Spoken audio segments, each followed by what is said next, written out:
Oh, this is a good one. Before I forget, I gotta put this video out there and clarify that today is the 23rd of April, 2025. This morning, we're about 11 o'clock right now.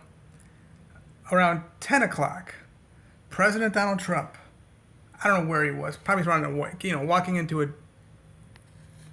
a door somewhere, was interviewed, and he was asked about the whole tariffs, which the market's been doing pretty good today, but then it started to come down a little bit when he talked. So the market, I don't know, we're up about 550 at one point. It was up, I think, close to 1,000, maybe 1,000. I'm talking about the Dow Jones Industrial Average. I just like the Dow because it's only 30 companies, and they're all massively huge companies, relatively healthy. He said, "This is how nuts this guy is. That well, we wouldn't need an internal revenue service if it wasn't for not having tariffs. We didn't have, which is true, we didn't have an internal revenue service until 1913. We relied on the country. We did so much business. We relied on tariffs until 1913, which I did some research. When did these tariffs actually start? 1789, which the federal government relied solely on tariffs. Which that's part of the issue with regard to the Tea Party movement. Way back, not the, you know,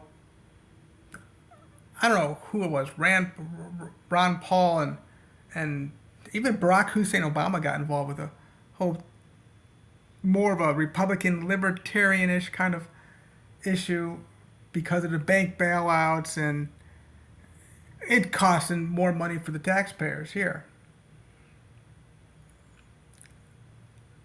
So people were already upset with the tariffs. Like, you're charging us just on a whim, which is what Donald Trump's doing. He's whoo-hoo. He's going to go down as the worst president in the history of this country, at least in my being here. Okay, I'm 46 years old right now. I like Ronald Reagan. I've watched a lot of his stuff, on YouTube, and I remember some things. I was a child, all right. And then George H.W. Bush, he was the wartime guy. He went into Iraq and the whole Kuwait thing. Remember when rescuing Kuwait, and then of course Bill Clinton, the rapist, and just doing all he could to. It wasn't so much him. It was the Newt Gingrich led contract with America in the 1990s. I learned more about that in the late 90s, and then way more about that when I got involved with studying politics. And of course, I like George W. Bush. Barack Hussein Obama was a mess, forcing. The big thing about him was Obamacare, forcing Americans to pay for healthcare that you don't always need. If you're healthy, like me, I didn't see a doctor between late '90s to 2015. Just don't get sick. I've been making these videos on YouTube since 2012. Don't ever get sick. The highest my temperature's ever been. I talked about this between March 3rd and 5th. I was actually hospitalized this year. The highest my temperature's ever been, 98.9, I think, and that was a high fever for me. You typically running like 97.1. It was strange that I had a weird fever. It just kind of came and went, and I've got multiple sclerosis, so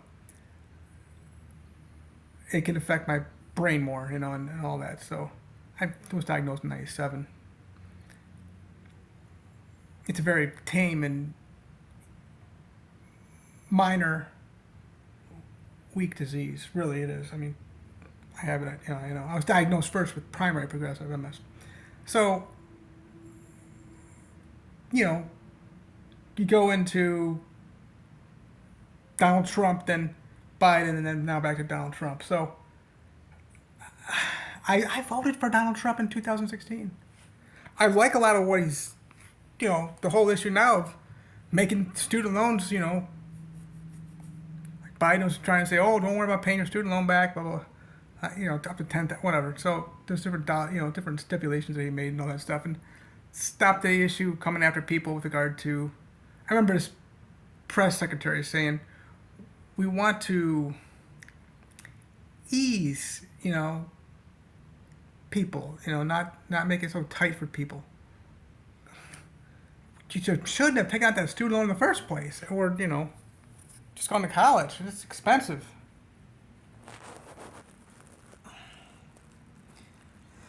Illegal immigration, going after that. That's great. I love it. There's a lot of what he's been doing. I like it. Tariffs, I'm all right with it. Some minor tariffs, but this stuff of 10% across the board, everybody, and China up to over 100%, it's destroyed the investment community, and of course, just you're robbing for the elders who literally live on their retirement, their savings. And I'm against the Department of Education. You can't just wipe it out all at once, which he kind of didn't do. He's broke it off to HH&S and Health and Human Services. And then, of course, that part of it went over to, oh, no, I forgot already. SBA for the student loans.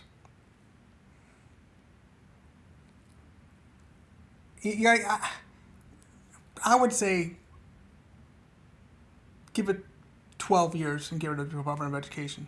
So people to, get an idea that, we're not going to be funding your children to be in school anymore, kind of thing. That's still, the whole idea of schooling is just boggles my mind. A bunch of people who are the deep state to raise and educate children. It's just like whatever. So it's not too bad going to the Department of Education. That's great, cool, then we can move. And other things too. But overall, with regard to the way he's been attacking elders,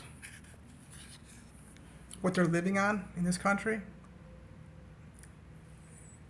that's just pitiful. And it's, weak on protecting defenseless innocent children in the womb, in cases of rape, incest, and of course, the life of the mother. He's supportive of abortion, what they call abortion, it's extermination of a defenseless innocent child. And, other things. I like the issue of going after this issue of how men are going into women's sports. It's just good. Be bold about it. I like that. He's stepping it up. But what he said this morning was so just, what are you talking about? There were only 48 states in 1913.